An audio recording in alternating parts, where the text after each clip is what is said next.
And we back. Hey, he put that 4-4-4. You know what's funny? Hold on, display. like time out. Hey, when family comes around, it's super lighthearted. It's also super nerve wracking. I was wrecking my brain to make sure that the interview was right, that we had all the information, all the materials, all the things. Michaela was comfortable. I want to make sure Natalie was comfortable. Like it's I don't know why. Meanwhile, it's also so loose. Like you legitimately, I wasn't even on the screen just now. I just watched Rob Mom, looks comfortable, and if man. Mama Bear's happy, I'm happy. That's you know And what? she was smiling Kudos. the whole time. So she'll be able to show that to friends and family. They'll all say Michaela looks beautiful and did a great job. She looks like Mom, not Rob, thank God. And everybody will say this is really, really good stuff. You know, That's a lot of fun. and Novi High School should be really happy. The Wildcats should be really happy right The now. representation, Yeah. 100%. Rob just killed that Michaela acai bowl. Sim. Just killed that acai bowl. But you know what? It's Halloween. It's Friday. It's laid back. It's fun Friday. Lions play this Sunday. Like this is a good Friday. Just to kind of let I loose. agree. Don't take yourself so serious, Braylon. I meant to ask Michaela what her favorite horror movie is or Halloween movie is. Still can. What would it be, Michaela? Ooh, Okay. the animation. I like that. Corpse Bride? Tim Burton. Okay. Natalie, how about You you? know my stuff. She's Michael Halloween all day. Myers. Halloween, The okay. one The and original, right? Because it can get a little old. Yeah. Laurie Strode. Okay. It was pretty scary when he jumped out and Jamie Lee Curtis, had her back to her, which makes no sense. Somebody turn a light on once in a while. Rob, what's your favorite Halloween movie? I say Jurassic Park. Them dinosaurs get me every time, man. Them Dilophosaurus. Wait. Let me see this mic. Is this mic? Hold the phone. Oh no, it's good. It's good. Okay, we're good. What did you say? He's going to open himself That up for this. Dilophosaurus. Is that even a The dinosaur? raptors. I got you. Can't mess with Mother Nature like that, bro. Velociraptor. They get I you. don't mess with nature like that. Think about if it was true, how bad it would be. That's funny because Rob's the only guy who could probably tackle one. How bad would it be? Rob would tackle one. Not now. If he's running, I'm running. Rob faster than me now. I'm a little fan. Yeah. It's cold outside now. How much did you weigh the most in the pros, and how much do you weigh now? 325 in the pros. You know. Well, and Natalie, way to stay with him. Yeah. Natalie Sims is a saint. Dude, Chef's been and on. then, and then now I'm about 250, 255 I see the now. Vince Vaughn Wow. reference in there. How'd you do it? A lot of acai That bowls. intermittent fasting is a fad going around. So I've been doing a little bit of that.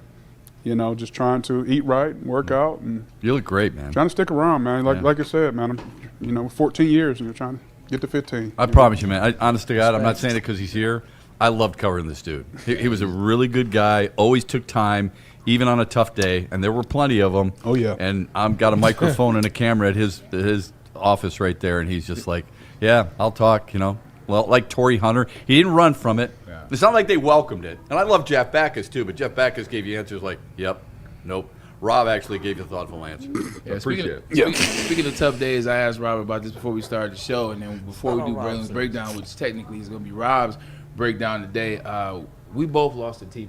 Like you lost a brother, you lost somebody who you got your family's overlap. You shared in it, talking about Nick Mango, what he meant for me, just the New York Jets, but for you it was different. It was Ohio State, it was a brotherhood, it was family. Yeah. Just talk about that, in brief seconds. Just talk about who Nick was as a player and as a guy and as a man. I mean, I always tell the story. I had 32 other offers before me and Nick went to the senior advance camp down at Ohio State, and we actually got offered our scholarships together at the same time.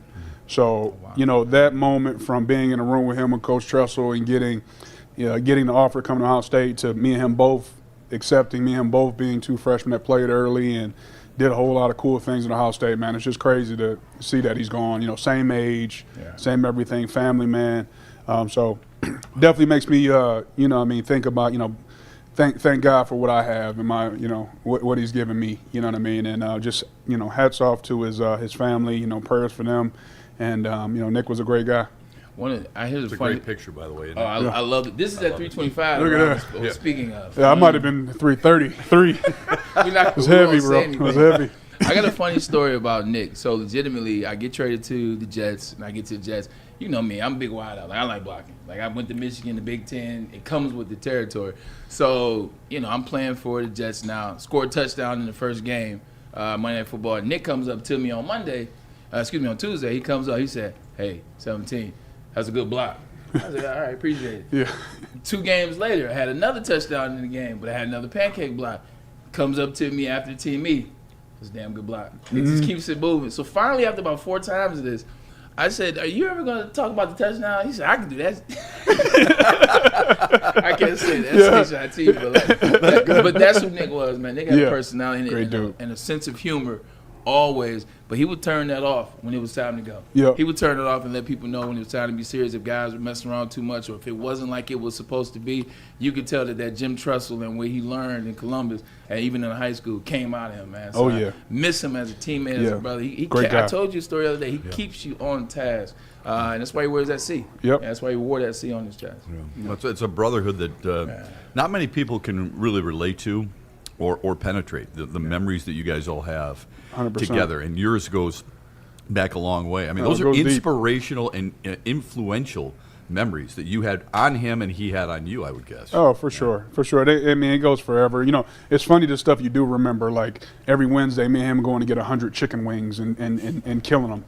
You know what I mean, before the game. Like, stuff like that. What was the spot, though? Roosters. Roosters. That was the name of the spot. Okay. That Roosters was serious, man. And me and Nick used to throw some chicken wings down, let me tell you, back in the day. We used to tear them down. But then all the stuff on the field, all the Michigan games, you know what I mean, us, obviously winning. And, it was a bit of a rough What was your years. record against Michigan? I was 3-1. 3-1? And I was hurt that one, by the way. But it was awesome, and Braylon absolutely was the boogeyman back then for everybody, and it's cool that we're friends now, so it's all good. I love that. Definitely friends and brothers. Man. I just felt like with both of us having played with Nick Mangold at some point, it was just wanted to bring it up and talk about just how great of a teammate he was. But there is no easy transition to that, so we won't make it easy. Detroit Lions. Yeah. It's the team you love. It's the team you play for. The team you spend all your time with. Seems like they're figuring it out. Before we do the breakdown, what have you seen from the Detroit Lions as they're coming off their bye week at 5-2 right now, and the number 2 team in the division and the number 2 team in the NFC? I think the thing that I see the most is last year it was a Cinderella story, right? Every game was so great and we were good and we didn't have that many flaws. This year we're seeing the flaws or seeing the opportunities a lot earlier. But they just don't miss a beat. If they lose a game, they come back the next week and they make their corrections and they look great. That's what championship teams do. So just seeing the way they go about their business, man. And you don't hear a lot of talking. You just see a lot of, you see a lot of fight in that team. And that's what I love about it, because you always have a chance. When you get to the playoffs, we always have the chance to be dirty, dirty and dangerous. So I get excited about that. What do you really appreciate about the way Brad Holmes goes about his job, Dan Campbell goes about his, and to be honest with him, we've talked about this a little bit, for Sheila Ford Hemp to hire the right people and let them do their jobs has been pretty special, I think. I think she deserves a lot of credit for what she's done. And your friend Chris Spielman, who's been inspirational in that front office, he just doesn't seek out the cameras. Yeah, you see very little of Chris. I think, Brad Holmes, I said it before, I think he's a rock star as far as making picks and doing everything he's done in the draft. Dan Campbell, from a coaching standpoint, players coach that, he has his coaches and the players all going in the same direction, which is his job. And, it's hard to lead 53 egomaniacs, man. It's hard to do that, but he's doing a great job doing it. And, they're not afraid to make the right pick in the draft, right? The Panay Sewells and stuff like that, and everybody is – why would you pick an offensive lineman that early and things like that? Well, because he was a generational talent and is going to be here for the next 10 to 15 years. That's why. Right. And they've proven it over and over again. They know what they're doing, and it shows on the field. Not all egomaniacs. Offensive linemen aren't really egomaniacs. They'll stick together, though. Yeah, 100%. 100%. All right. Speaking of know what they're doing, I've broken down the offensive line from the Detroit Lions a couple times on this big board. Like, I'm not necessarily overly qualified, but I know you are. I want to touch a little bit on Lions pass pro as well as some of their run blocking as well. Ryan, throw the first video up there, and we'll get this rocking and rolling. You saw this video a little bit. Big Rob, I am going to step out of the equation. The microphone in the show is yours. Oh, man. I hope. I'm I love it. I love the microphone's red, so I didn't think you'd I love grab it. Is this the run? This is the run. This is the Tampa run, All right. which we actually, I want to say, we watched this together. We did. I appreciate We sure you. did. We sure did. We're going to watch many more games together as well. I appreciate that. Yes, I'm ready. sir. All right, Ryan, we're ready to go. So what are we looking at here? What's the first thing that catches your eye? The first thing I see, you got a 4-man front. So that I'm already seeing. I got opportunity to have 2 double teams up to the second level, right?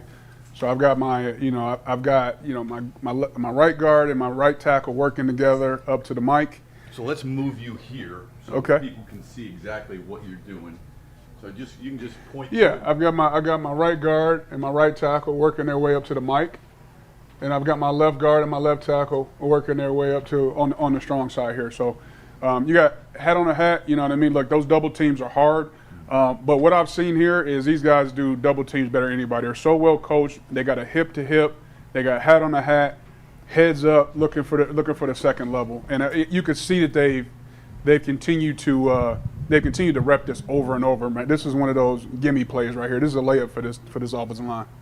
One thing I noticed right here is I see the receiver coming in motion. I see him find the gap between the tight end and the tackle, and I know he's looking for that linebacker. That's what I love. I love the wide receivers that are going up in there, and they ready to put their hat on the safety or the linebacker. Yeah, it takes all. It takes everybody.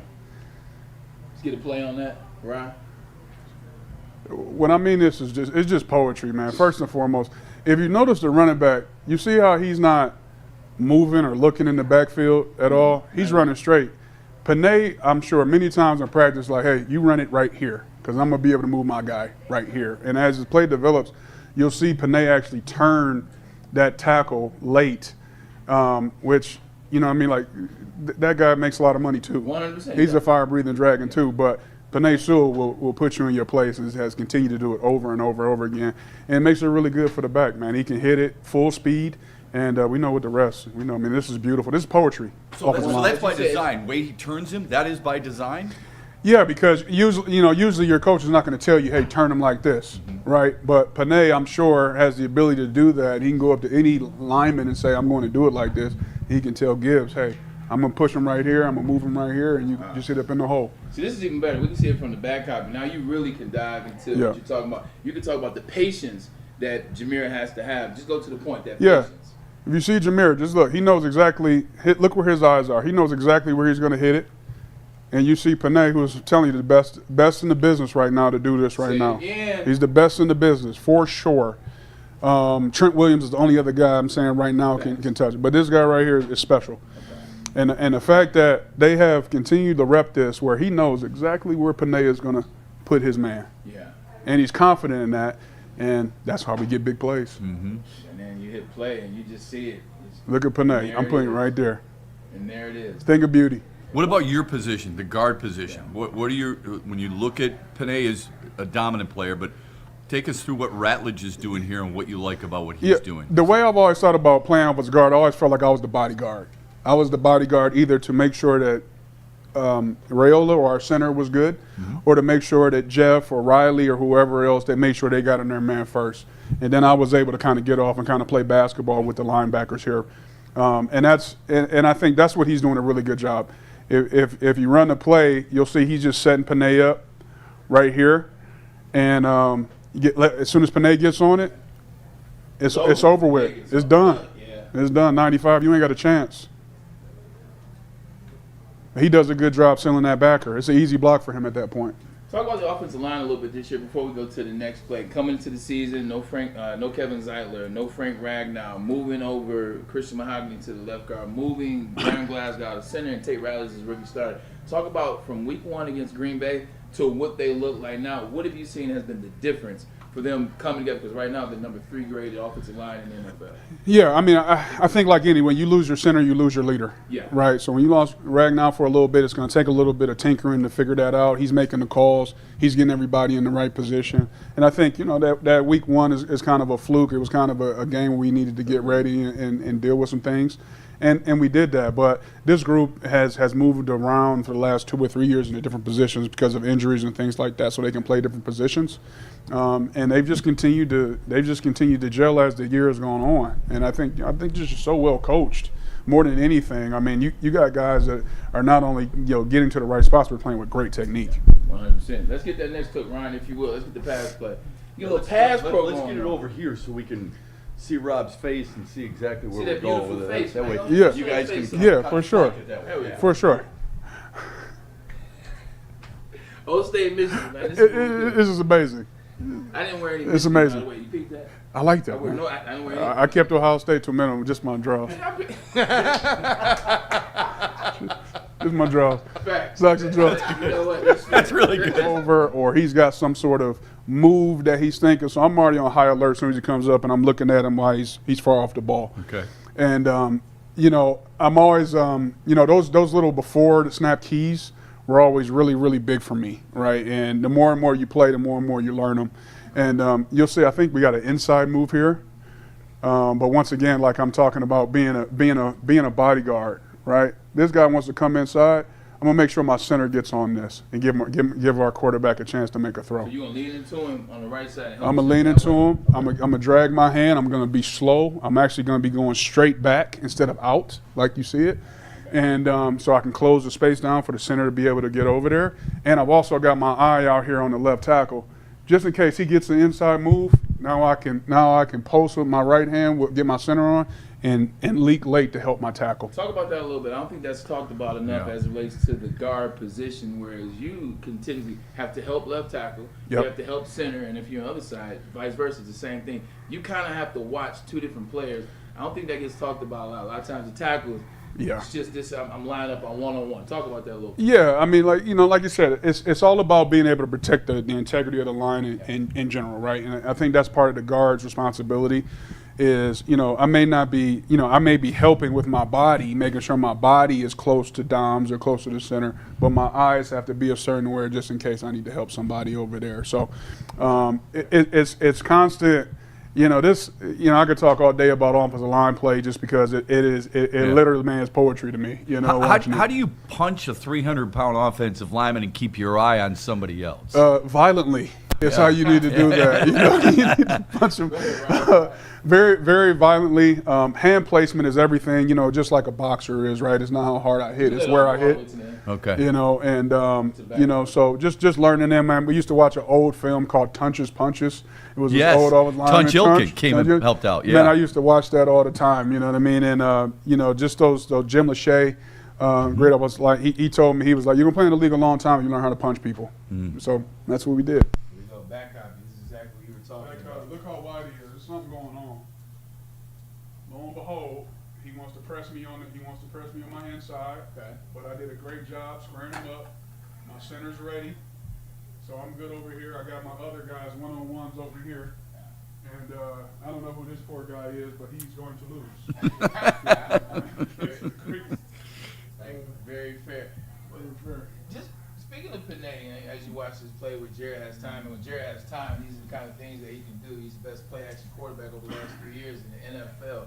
But Panay is a guy they drafted to play left tackle. They drafted him, he's 19 years old, set out his last year at Oregon. He comes in after the COVID year, moving to right tackle, trying to figure out the left tackle situation.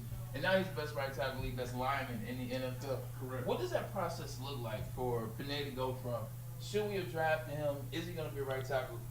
Left tackle. To now he's that guy. Like, what did that process look like? I know you know a little bit in there. Yeah, I mean, I would say this. I think when Panay came out, just like when Sue came out, like all the intangibles were there, right? He was super strong, super athletic, and I think what we've seen over the last 3-4 years is him just become a master of his craft. This play right here, this isn't I'm stronger, bigger than you play. This is my technique is better than you, and I'm just put my hand right here. There's nothing you're gonna be able to do about it. Because it's another 60-plus plays. I got 60 plays, and maybe I'm a little tired, right? I am 320 pounds, but if I have the discipline to keep my steps right, keep my hands right, you know, it's hard for me to lose with what I bring to the table. So, I mean, if you see, he's dragging that left hand right there, so he's giving the guard a little bit of cover. Okay. And that guy he's not going to be able to run through Panay. No. He can only run around him. Panay has set him in a way where that's a long hoop for him to run. He's athletic. He's fast. What characteristics about Penei Sewell do you appreciate most, Rob? You know, it's almost like Walter Jones when I played Walter Jones. Yeah, right? in Seattle. Yeah. Walt was just. I mean, I maybe practiced with Walt twice. Played with him 3 years. He Yeah. Did not practice. No need. He was that good, and he just had those. He had those physical traits that other people. You know, you can't coach. right? You just wake up and you got it, Yeah, right? you just got it. And that's what Panay had that, and then he is a master craftsman at this point. Yeah. We don't. I don't think we appreciate the technique of offensive linemen nearly enough. We think you guys are just big and strong, and just bench press and squat, and it's so much more than So that. much more than that. So much more than that. I would say, and like I said, from my lens, right, the techniques that we see in here is pretty special with how the Detroit Lions are playing right now. He was a teammate of Hank Fraley's, so you see, you know him, you see Technician. that technician coming out in this offensive line to a certain extent, right? Technician. He knows what to rep. He's repping them every single day. And when they miss small. Right? They don't miss big. You don't see The Patriot. big, open. Right. You don't Aim small, miss small. He goes to the movie. But that's I know. aim small, miss Aim small. miss small. No, that's funny. Hey, when he comes out at the end when he killed his son, He's like, or "Don't he- make me fast and accurate." That's a bad boy. yeah, like Mel always has those moments in his movies to where like you're about to catch a reckless abandonment, like like hell hath no fury, like Mel Gibson pissed Yeah. in movies. 100%. Looking at the rest of the line schedule, and we'll let you go, man. Michaela has been phenomenal as well as you. We appreciate you guys spending time with us. On a Friday, mind you, I know Michaela's like, let me go. We got to get to this gig tonight, me and my friends. But the rest of the season for the Detroit Lions, like, what do the Lions need to improve in to be where we think they're going to be? Because we all believe the same thing. We all believe in this team. We all have the conversations. But what do you think they need to maybe improve on the last 11 weeks of the season? That's a tough question. It's a loaded question. My apology. I think the obvious one is just health. Okay. We got to Yeah. be healthy. We got to be healthy on defense. I think when it comes down to scheme. Scheme is there. It's been there for the last 2 years. When it comes down to technique and how we play, that's been there. Desire and having guys all go in the same direction is there. So I think we get to a place where it takes us a little bit of luck and a little bit of luck to stay healthy. A little bit of luck for the ball to bounce your way once in a while. So. Yeah. How would you block Aleem McNeil, since that would be, in all likelihood, your assignment more so than a guy like Aiden Hutchinson? Yeah, I mean that guy, a bigger guy like that, I'm jumping him, right? So I'm gonna get to him before he gets to me. Don't give him a chance to get started. Like we were watching this guy up here, that guy that's way off the ball. He's got 3 or 4 steps before he gets to me. That's be a nightmare for me. So I would press him and let him only take 2 steps. Gotcha. Interesting. Great stuff, man. I mean, it's so good to see you. Keep up the good work and the business with you and Calvin. Yeah, man. I would tell you, I invited him to speak at an event not too long ago, and the reason I thought of Rob Sims right away is because I know the impact he has on people. I know the impact he had on me as a reporter and getting to know him during training camps and games and things like that, traveling with him.